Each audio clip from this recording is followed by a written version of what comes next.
Okay, we'd like to open it up. Tools or subjects?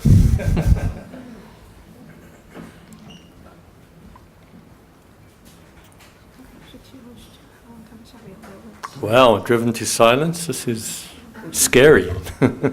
Yes. If the dragon has mistakenly been taken from a tool to a subject, what are some of the things that are worthy to be considered subjects for Chinese? 但是如果龙不是主体是工具的话，那么还有什么东西在中国文化里面是可以被视作是主体的？我觉得还有能够在中国文化当中作为主体的，就是文化的定义，就是关于文化的定义。What can be regarded as a subject matter in Chinese culture is the definition of the culture itself. 如果我来讲文化的定义的话，我不知道大概会时间比较长。Well, if I'm going to talk about the definition of culture, then it might take some time. 如果简单的讲的话，中国的文化定义是非常简单明确的，就是它是相对于武化，也就是文相对于武确定的。Well, in fact, to put it very simply, the definition of the Chinese culture, it is very clear and very well defined. It is kind of, the culture itself is different from martial arts. So anything that is not martial arts in China can be called part of the culture. 它就是这么简单，因为 So it's very simple. Martial arts or culture. 因为中国在很早的时候就认识到人的动物性，因此为了约束这个动物性，提出文。Well, in ancient China, people have very long ago, realized the animal instincts or the animal characteristics of human being. So that is why they have invented or developed culture in order to restrain the animal characteristics of human beings. 中国人认为那个动物性就是武，所以提出来一个文来约束这个动物性。So for the Chinese people, the animal characteristics can be defined as the elements in martial arts. So that is why people have developed a culture in order to restrain all the animal characteristics in one human being. 因此，中国我们说的刚才说的这个皇帝前面有这么一个龙。这个只是他的工具，那么他自己是什么？他自己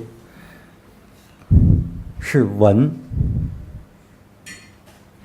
So just now I said that on the gong of the emperor there will be a very big dragon, and this dragon it is a tool. Then what is the emperor himself? Himself, well, he is a symbol of culture, or he can be signified by culture itself.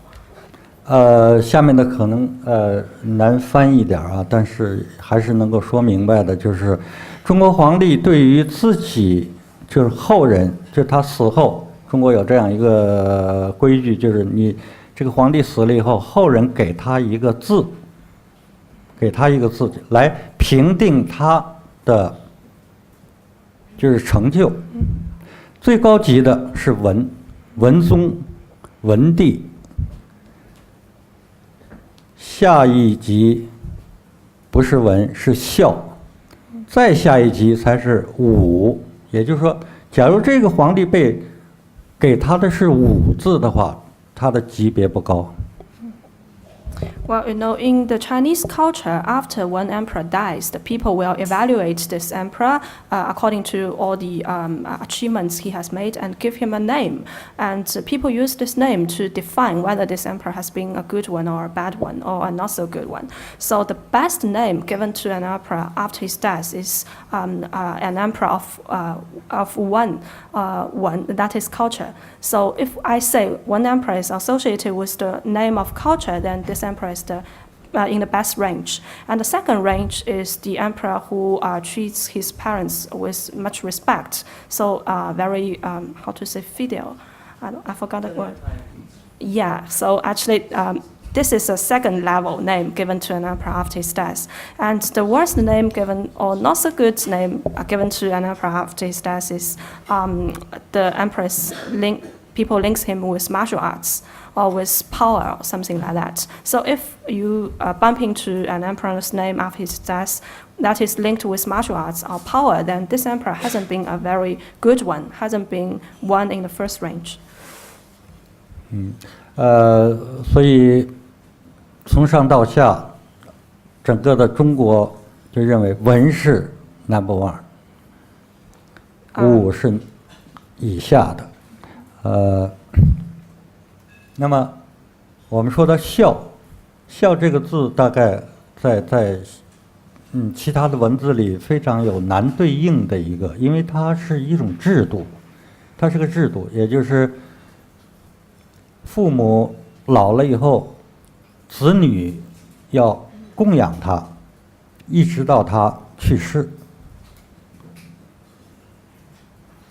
So the first range of emperor is always associated with culture, and the not so good ones, they are more associated with martial arts. So that's the assessment given by people to the emperor that has died. And also, I'd like to talk about some emperor that have treated their parents with much respect and much care. So this kind of institution, you can't really find a ready word in other cultures for it, because it is an institution, it is a kind of mechanism in China. After parents get older, then the children will treat them with respect and care and take good care of them until they die. 对自己的动物性约束得非常好。Well, I say this kind of mechanism is a designed one because, as I've already said, people in ancient times use culture, use these kind of concepts to restrain the animal characteristics within every human being. So let's look at the animals. The animals, after they grow up, they will lose their link with their parents, or they will not, take care of their parents that well as humans do. But in ancient China, people say human beings are partly animals. So if you can restrain your animal characteristics, then one good way to do it is to treat your parents very well, to give them care and respect. So this will differentiate you from the animals. 所以才有中国我们现在的人很难理解或者体会的，就是以前的皇帝说，我们要用孝来治理国家。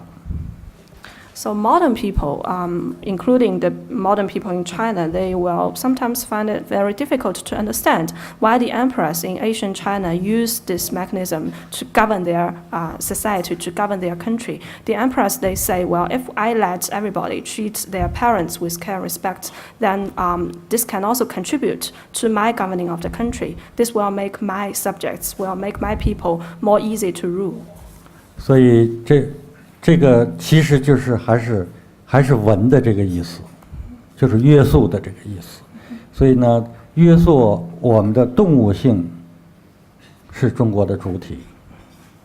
So, in fact, this can also be linked with culture because it is a way to restrain your animal instinct or animal characteristic, but it is more, outspoken or more clear. So, but it's still part of the Chinese culture. So that is why I say in China, people use culture to govern or to restrain the animal characteristics, and xiao, or being giving care or respect to our parents is part of the culture of the Chinese people. 但是这件，对不起，我马上完了。但是这件事在1966年的中国文化大革命的时候彻底被颠覆，因为它要革文化的命，也就是要武，要每个人的动物性要怎么说？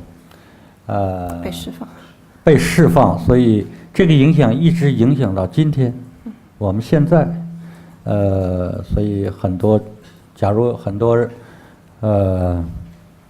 大陆中国人表现的没有教养的话，那是从那个时候遗留下来的，因为没有文了。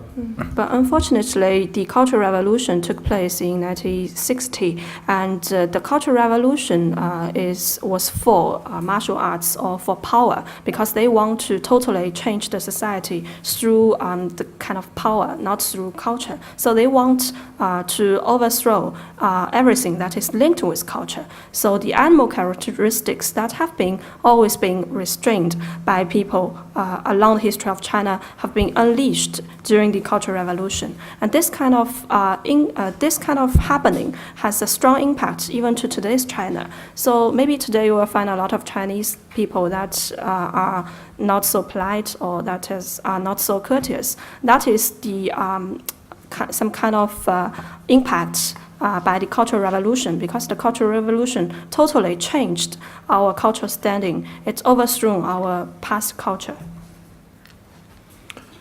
Okay. Did you want to say something? I just had a quick comment.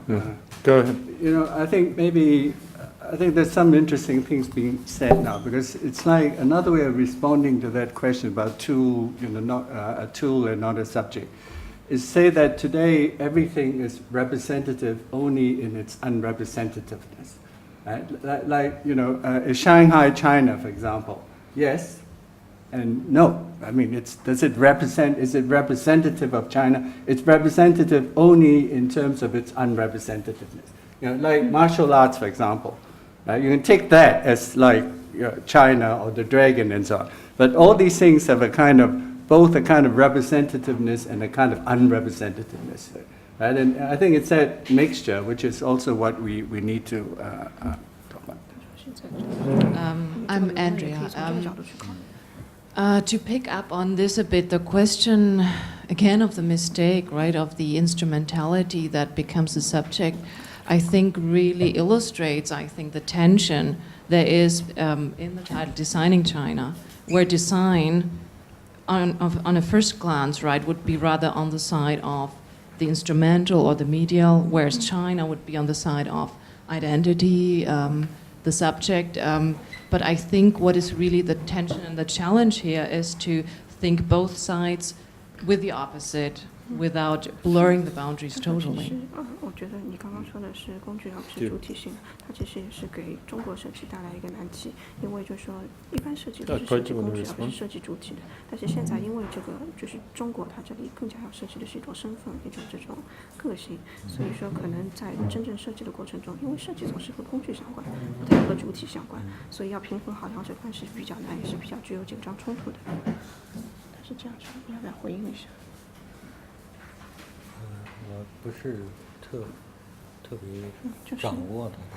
Ackbar, do you want 您刚刚说就是 say it? 龙，它是一个主体，它是一 Do 个 I 工 have 具，是一 anything 个 to say? 主体。 Yeah. 设计 Not at 它 this 一般 point, 是设 no. 计工具，而不是设计主体。中国Hu Ying? 现在因为是更多的是需要设计一种个性，设计一种这个 Yeah. 主体，而不是设计工具。所以在中国设计 And 这个词 then in Chinese. 要平衡 And that is to draw a conclusion between one of the definitions that Ackbar mentioned of design, that is design as transformative, but also as having designs on us, and as in risk in design. And what Cheng was saying, both cases, meaning both dragon as instrument and dragon as subject, seem to be having designs on us, right? Different designs. And I'm thinking that Cheng may be alluding to this core of violence in Chinese culture. So I wanted to hear more, both from Ackbar and from Cheng, about the risk of design. 那个中文我刚才想说的意思就是，因为阿成刚才讲那个这个龙的这个形象，本来的本意是一个工具，之后被人误解为是一个主体。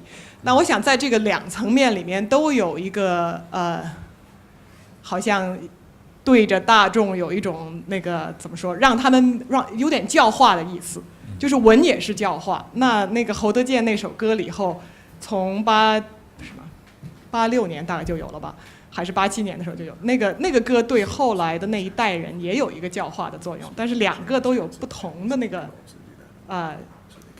好像一种对大众的那个转化的那个作用。我同意。我没有异议。Well, I agree with you. I agree with what you have said. Ackbar, do you want to? Yeah, well, I mean, there's going to be a session on designers' risks, right, later on. But maybe one quick comment would be to say something like this, that in a sense, we might make this comparison between design and gambling. You know, like in a sense that there can be good and bad gamblers, and people who are experienced at what they've done. But there's still this thing about what happens when you're dealt a hand. I mean, there's still this sort of contingent chance element. I mean, it's not as if you can take the risk out of the design process. Now, when you can, when you know. It seems that when you know what constitutes a good design, what you're producing is kitsch, right? And what is kitsch, as you know? Kitsch is the forgetting of shit, right? When you forget the fact that there is shit around, right? That there's all this confusion and junk space that you're dealing with, right? When you forget that, then what you produce is not a good design, but kitsch. Basically, or what Blake calls a joy without pain, right? If you can have a joy without pain, you're in trouble. Yeah. For Professor Cheng, I was wondering, to what extent do you think that the world sees China as its tool rather than as its subject? Or do you think that may be the case? Yes. Could you please repeat your question? You mean the dragon? Yeah. I'll rephrase it. Just the world coming to China. Yes. And designing for China, using China to produce its designs. To what extent is China a tool, being used by the world as a tool, and to what extent being considered as a subject?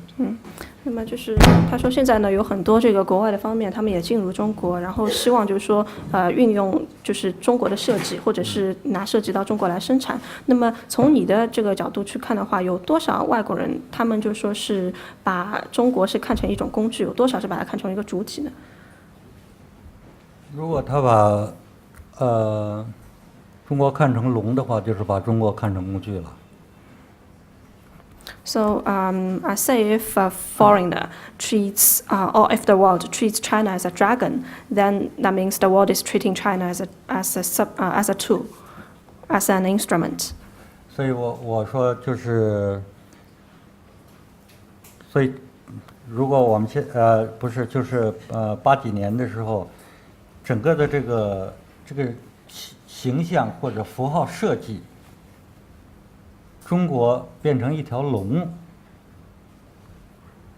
我觉得这个是很大的风险。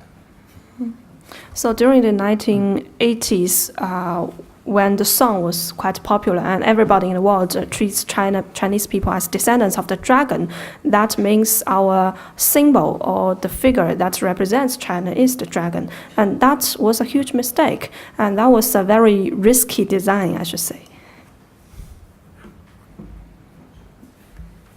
Gabi, sure.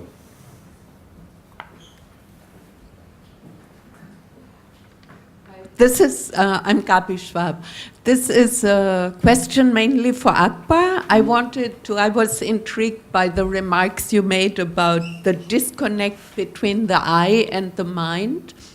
And I would like you to say a little more about it, because I wondered if it can be connected to speed, and if there's something in design where the eye is faster than the mind, almost like a functioning according to a logic of a short circuit, almost Freudian, you know. It could be a short circuit that goes directly and faster to the unconscious, and that has to be rerouted to be caught up by the mind has to catch up only slowly. And I think thinking about in this way would be interesting to connect with David's earlier remark and with some of the elaborations in our readings about design as a rerouting, but then also, as David put it, the de-signing. And I wonder if you think along those lines, because that would also mean that the cultural unconscious, also in spatial terms and in economic terms, becomes quite important for thinking design. Right. Well, I think you're picking up on some of the, shall we say, more positive aspects of the disconnect, right? The way in which and one way of thinking about a disconnect is in terms of this complex folded space, right? The way in which space is now folded on top of each other. So at one level, there's bound to be a kind of disconnect, but this disconnect is not necessarily entirely negative. Now, what it also, I think, aims at is, of course, this whole idea of form and function, right? Like the way in which you can, as it were, intuit the function from the form and vice versa. And that's always a good thing, that if form and function can come together, then you have a good design. But what seems to be happening now, and this is the fact that we need to start with, right? And this fact is neither positive nor negative as yet. I mean, it's like a new factum that we have to sort of use to think with, which is this factum of a kind of disconnection between, for example, the city, your ideas of the city, architecture, cinema.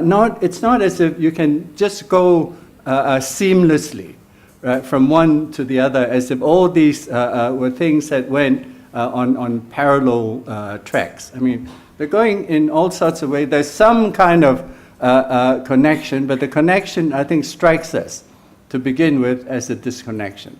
Right? It's like what I think Koolhaas uses the word a lobotomy.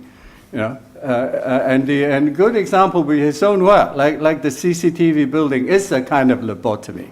Right? Why should such a conservative institution employ such an innovative architect? I mean, what's the connection between the two? But the point here, right, and the point that you use is there is a network, right? And this is the new factum that we will have to start with in terms of thinking through certain kinds of design issues that would confront a kind of crazy place like what China is today. I mean, another word for crazy would be surrealistic or whatever other term that you want to come up with. But there are, I think, what Gabi is speaking on is that they are. This is not necessarily a completely negative scenario. I mean, it's not. Yeah.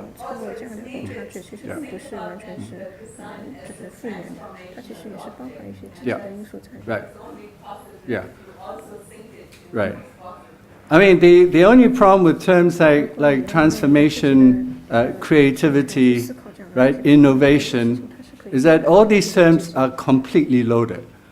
I mean, you can think like positive and negative sides. So there was something about, for example, Japanese cell phones in the papers the other day. The Japanese produce the most advanced cell phones, but they can't sell globally. I mean, it's designed for the local market, but they're the most advanced cell phones in the world, right? In terms of innovation, they're way ahead of the United States. But it doesn't work And this has a lot to do, for example, with the history of Japanese modernity, where, for example, in Japan, modernity was a kind of hyper-modernity was also one way of resisting a kind of cultural colonization, right? So that what you find in Japan is a strange phenomenon. Like the best products of the country are not for export, right? And this is true for anything you care to imagine, right? Like electronic goods, fountain pens, which I happen to be interested in, watches, right? All these things, the best Japanese products are reserved for Japan itself. And of course, that's innovation as well, but it's a kind of ambiguity, right, of innovation. And that's also what you see in ideas of transformation. You know, transformation can go in many different ways in the space that we are in now. Sarah?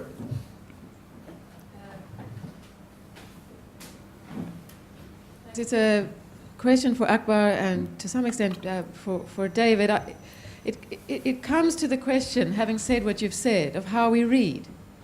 And what do we shed? What modes of reading do we shed? And I'm just thinking that, and hearing echoes of the Latour piece here, that really what we're wanting to bracket, although we can't get rid of it, is notions of metaphor, based on sort of mastery. If you think of metaphor as sort of defining and stabilizing, then really what we're becoming much more interested in is metonymy. What we're wanting to marginalize is the vertical, the symptomatic. And it seems to me what we're more interested in is the horizontal, a set of surfaces which play off each other. And I mean, you can hear there notions of digitalization, which are shaping what we do. And so if we think along a kind of horizontal plane, if we read along a horizontal plane, you know, we're able to expose hidden things, to speak a language of possibility, which is deeply threatening, I think, to earlier modes of colonizing and mastering. So we're trying to find sort of fugitive meanings in non-symbolic objects. So there are all sorts of things I'd like to talk about there. I mean, you know, if we're working beyond and outside the symptom and along a set of surfaces, how are we reading? And presumably we can't. We're reading across, but we're also reading down. We're reading for the vertical and the horizontal. So I wondered if you'd just like to comment. That's what I'm hearing from you in terms of a sort of theory of textuality, if you like. I just wondered if you wanted to comment on that. Yeah. Ackbar, go ahead. You want to go out? Okay. You know, I mean, one first point we might make is about reading and how we're reading, right? And I think we can read without having to sort of agree on what reading is, right? I mean, we can all read in completely different ways, and it's like the problem of translation here, because one of the main facts that we'll have to start off with translation is that texts are always untranslatable, and it's exactly the fact of their untranslatability that makes translation itself an interesting and important activity. And what are we doing in translation, which I think sort of comes back to some of the issues you're trying to raise. I mean, what we're dealing with translation is not to give an equivalence, right, in another language. I mean, this is an idea from Benjamin, where he says, I mean, in translation, what you're dealing with is the afterlife, right, of the work, not just the work itself, which the work has one life and it has many afterlives, right? And this is almost like Lewis Carroll, when Lewis Carroll says we should all celebrate unbirthdays. Why? Because we have only one birthday a year, but we have many unbirthdays. So why don't we celebrate unbirthdays rather than birthdays? I mean, that would, you know, make more sense. But, you know, but the question of translation and reading, right, and design, I think to a certain extent, you know, from this perspective, have a kind of resonance with each other. Yeah, I just I think those are very provocative sort of comments, and I largely agree with him. I mean, in a sense, I mean, to push the notion of translation just a minute.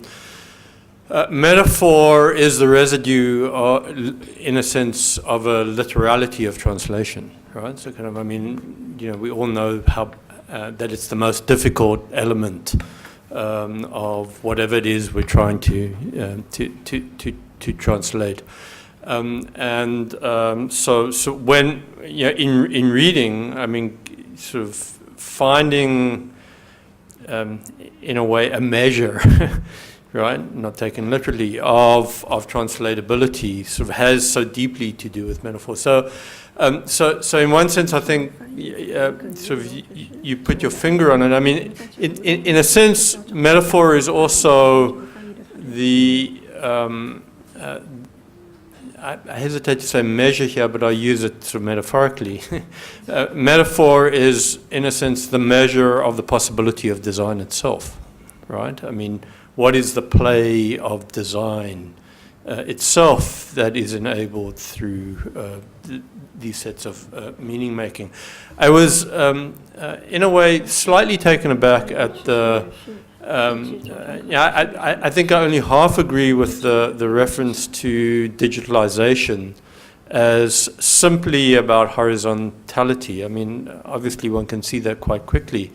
But actually my own thinking, the way in which digitalized reading and writing works is precisely by emphasizing metaphoricity, right? Trying to get at the play of, or to enable the play of metaphoricity. And one sees this in all kinds of ways. I mean, so poetics as, in a way, as a mode of design. I mean, not to stretch the notion of design too far, but I think here of Millie Nissa's digital poetics, right? So kind of if you Google, for example, Millie Niss Uli poems, O-U-L-I, poems, one word.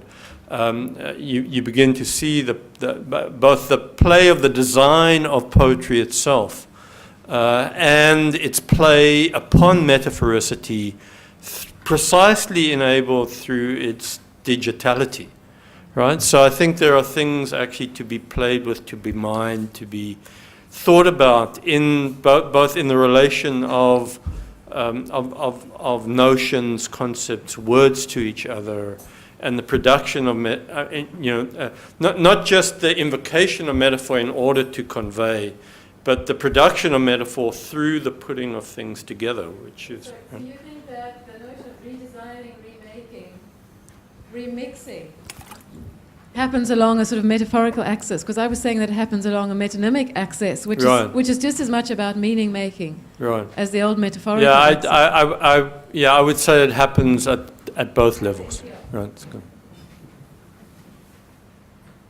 Basco.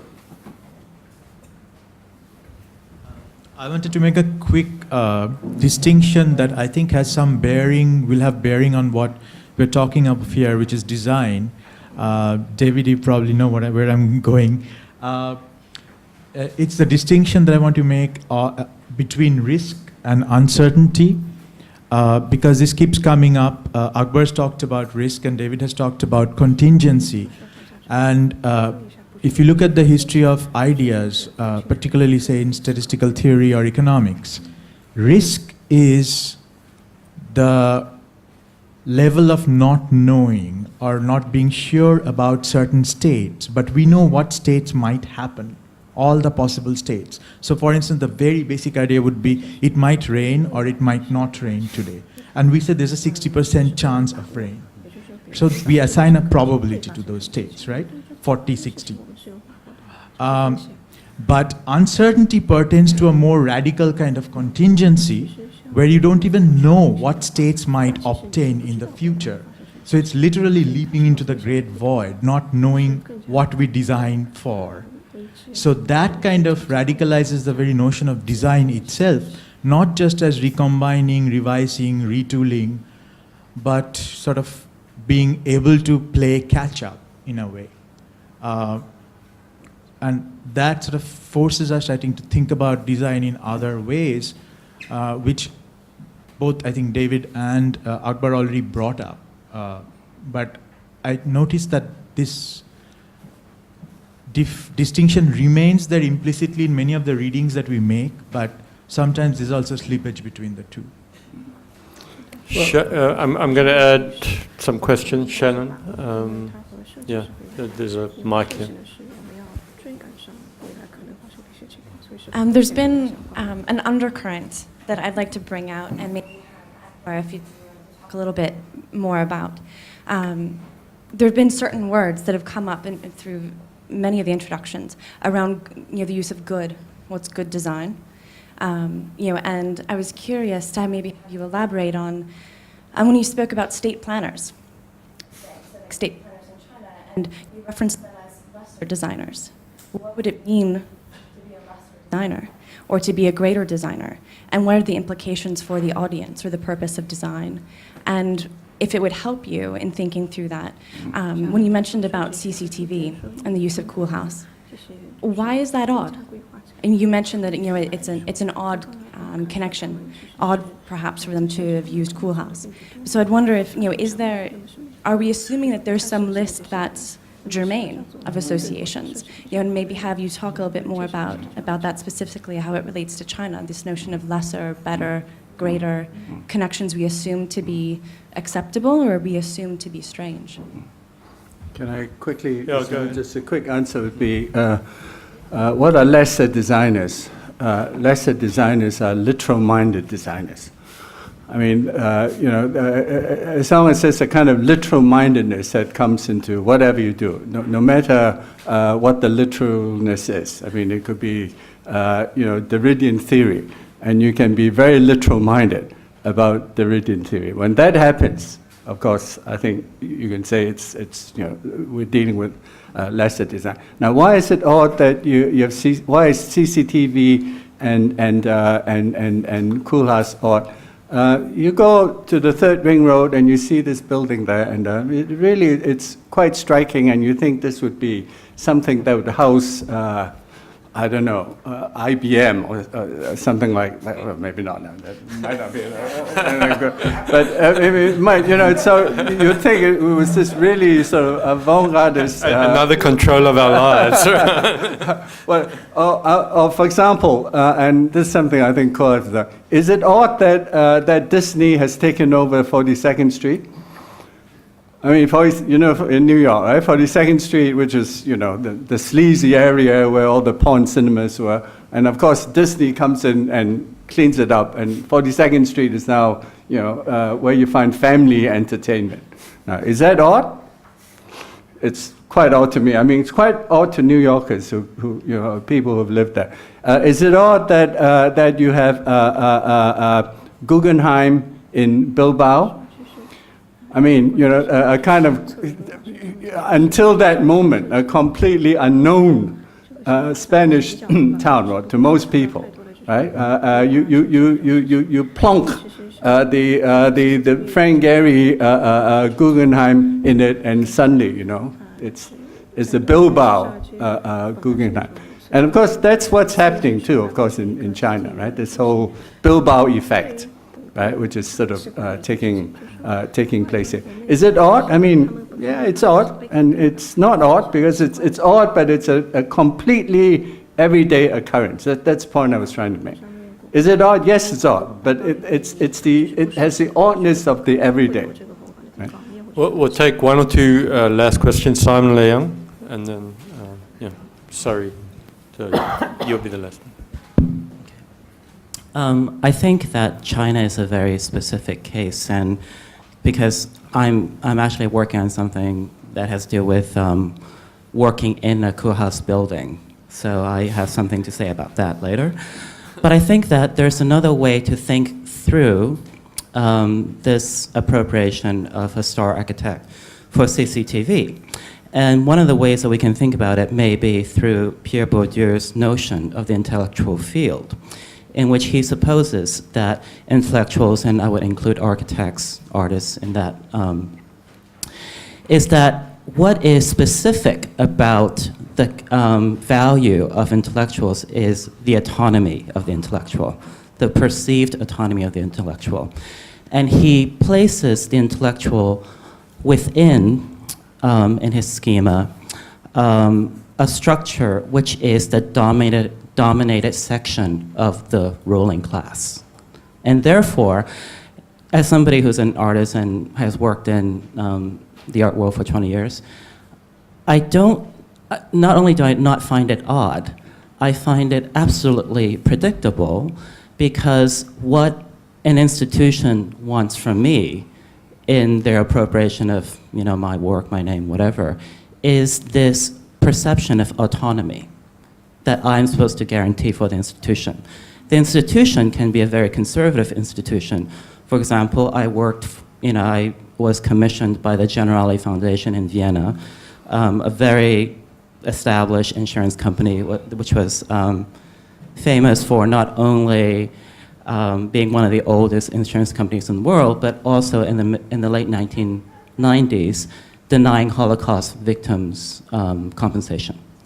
And what I give to them is exactly this guarantee of autonomy. And I think that, you know, this is actually a very established dynamic for the last, one would say, you know, 50 or more years. Simon, you have a lot to answer for. I mean, the one slightly more serious comment might be, you know, for my sins, I'm quote unquote an intellectual, but I don't feel I have any autonomy at all, right? But this business of, like, you know, you're drawing on art or innovation because it gives the sense of autonomy. But you see, but that's exactly what, I mean, we don't disagree that. I mean, that's what we're talking about, right? Right. Yeah. That's right. But I mean, but this is exactly the Bilbao effect, you know, to give a short answer, right? I mean, this use or appropriation of what would be an autonomous structure. So that's why you have now a future for artists, for architects from Europe and America who can no longer create architectural fantasies in Europe or America, then who can come to China, right? And so give free rein to whatever architectural fantasies there. Now, this is not, I'm not saying this in any necessarily negative sense. I mean, that's how, you know, that's one way of looking at it and narrating what's happening, right? Certain avenues are closed off now, right? Like Paris, you can't build any way you like, right? Why? Because Paris now is a kind of parody of itself, right? It wants to be, Paris is what? Paris, even Paris is no longer Paris. I mean, it's going to be this thing that, you know, nothing can be Paris, right? Even Paris isn't Paris. But it's something that you can't build anymore in a way that you can in Asian city, not just China, but in all Asian cities. And that's a kind of also a number of complicated things, you know, along the lines of what you're talking about. Last question. Yeah. Second last question. Sorry. Sylvia, I have a question for Cheng in particular, but I also think speaks to points that Ackbar and David have been making before. So Cheng, you were talking about, you know, the dragon as sort of that tool for cultural representations, particularly in the 1980s of China. And I was curious to hear from you and also from the rest of the speakers about possible contemporary symbols and iconizations of cultural representation. And Ackbar was already speaking about Yang Ming, sort of that, and how that symbol sort of penetrates both national and transnational spaces. One things that, or one notion that came up, you know, over the last century more often is also that sort of philosophical inspired concept of harmonious society. Do you think that could be one sort of symbol that is also becoming a tool for cultural representation that transcends both the macro level and the micro level of political strategizing, but also daily life and daily practice of, you know, media representation, cultural representation? So I wanted to hear, you know, your interpretation of that particular notion, or if you know perhaps of any other, you know, icons and symbols that are used in contemporary China that are that have a similar effect to that dragon symbol you were talking about. 这个问题也是问你的。他就是说，刚刚你讲到这个中国文化里面的这个龙，它是一种工具，然后特别是讲到80年代的时候，就是龙更加成了中国的这样一种文化的这样一种象征。那么刚刚像 David 和阿巴卡他们的讲话里面呢，也提到像一些其他的中国的一些文化象征，比如说姚明啊之类的。那么这样的姚明这样一种符号，就是代表中国，它也是等于是既有国家特色，同时也是超越了国界的。这在全世界大家都知道这样一个姚明，知道这样一种符号。那么其实，在上世纪呢，就是也在中国出现了一些类似的这样一种符号。那么他们是就是说可能和这个媒体啊，或者是和文化更加相关。他们呢也是不管是在微观层面上还是宏观的层面上，是超越了一些政治啊或者其他一些因素的界限，变成了就是象征中国的这样一些文化的这样一种符号或者一些象征。你能不能就这一点再多谈一点？就是说类似的这样一种符号或者象征。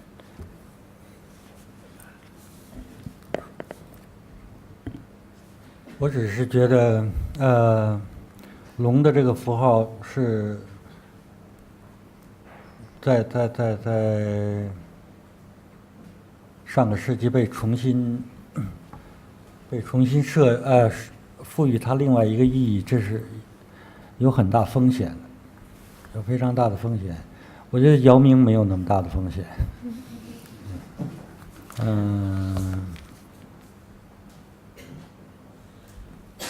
Well, I think the symbol dragon has been re-meaninged in the last century, and that kind of happening, that kind of deed is indeed very risky. Unlike Yao Ming is less risky or less risk-related, but the re-meaning, reshaping of the meaning of dragon has really been very risky. Sula?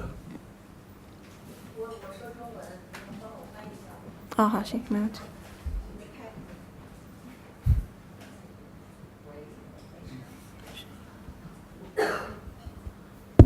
喂，本来呢，我是想替阿成再进一步说明他想说的事儿，我想说得更清楚。但是我想起来，我坐的这个地位是问问题的地位，不是说明的地位，所以我就当问来问阿成啊。就是因为我知道，就是大家都在阿成说到这个龙的时候，我听到下面提了一些问题，而且阿成说话的方式呢是我们都特别习惯的一种方式，是把非常复杂的事儿给简化了，是在经历了很多很多复杂的拐弯之后，把它简化成一个特别简单的一个，几乎听起来是完全非常平淡的一个东西，就是说。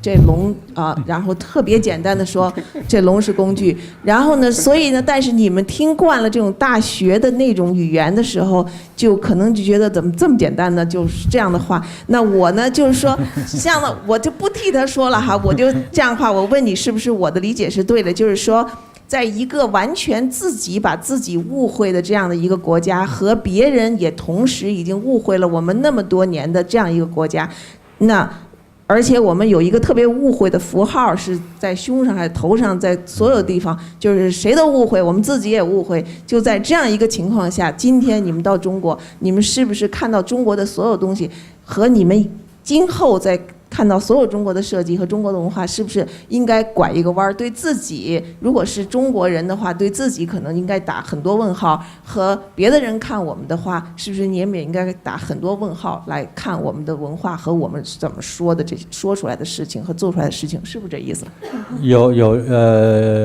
think we need a translation.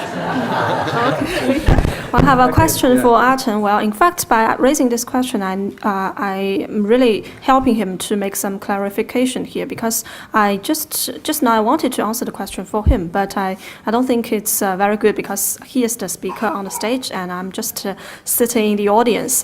But anyway, I will pose this question because Arten just now explained to us that dragon is a tool instead of a subject matter in the Chinese culture, and by saying that, he actually use very simple language and make everything sounds very simple and uncomplicated, unlike the university language that you have been quite used to. But anyway, I will just ask my question. question, and hopefully my question can be a clarification to what Cheng has just said. Well, in China, people have mistakenly used dragon as a kind of subject matter for many years. Many people have this kind of mistaken idea, and for foreigners, for many years, they have also have this wrong notion or wrong understanding of dragon in the Chinese culture. And in China, Cheng has just said dragon is a tool instead of a subject matter, but people have treated it as a subject matter everywhere. And you can find dragon in front of the gong of the emperor or anywhere. So does Cheng mean that now in China, after so many years of mistakes and wrong understandings, we need to pose some question to ourselves about the cultural symbols that we have, about the design that we have, about our future design, about what we are doing now and what we are doing in the future? We should have this kind of question mark in mind where whenever we come across anything that contains a design element in it, or whenever we bump into anything. And for the foreigners, they also need to pose questions to themselves. They need to question themselves about the Chinese culture, about what they have been thinking is the Chinese culture itself. So do we Chinese as well as the foreign people have to question ourselves when it comes to culture in China? 我就是再说一句哈，其实我说的这一个就是简单的说，因为中国的文化人或者艺术家这次会来很多，他们的说话方式是特别不一样的，和知识分子说话方式不一样的。就是听到阿成，我就想说，就是说大家可能得有两个脑子在听他们说他们自己的经历的时候，因为我们有点习惯于不用任何西方，这是为什么我们非常想参加阿克巴尔他们单位这个活动，就是我们非常习惯不用西方任何已经用过的这些理论词儿。Well, in fact, this event will involve a lot of intellectuals and artists in China. And I just want to suggest to you that when listening to people or speakers like these, like the ones like Cheng, you need to, get used to another set of language that is totally from the Western intellectual language, wherein you have a lot of, established sayings and some names and some theories mentioned, but in the language of the intellectuals and artists in China, well, they don't really use those terms or terminologies. So really don't want to use their terms. That's why we're so much enthusiastic about enjoy your events, because what these two guys suggest about poor theory, whatever, that's why we participate, because we don't like to use any the terms and theory that has been there for a long time. The last word of the morning for Cheng.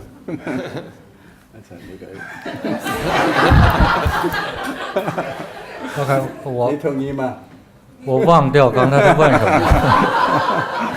他就说，是不是对于中国我们现在的所有这些设计，我们应该脑子里都打一个问号？因为就是说，他就说等于又加深刚刚讲的这个意思，就是说，其实像龙，因为大家一直把它错认为是一个主体，而不是一个工具，对吗？但是你现在说它是一个工具，那么对于任何其他的文化现象，我们是不是也应该有这样一种质疑的这样一种态度，或者是说脑子里要打着问号去看所有的这些东西？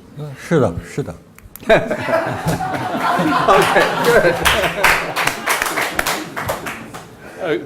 Okay, yes. Cheng says that we need to, question the culture that we have. For example, now we know that dragon has been mistakenly regarded as a kind of subject instead of a tool for many, many years. So for other elements in our culture, maybe same things will happen. So that is why we need to have question mark in our minds when we bump into any cultural happening or any cultural element.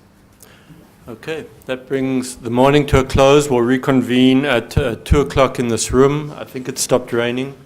We'll see you back here in a bit.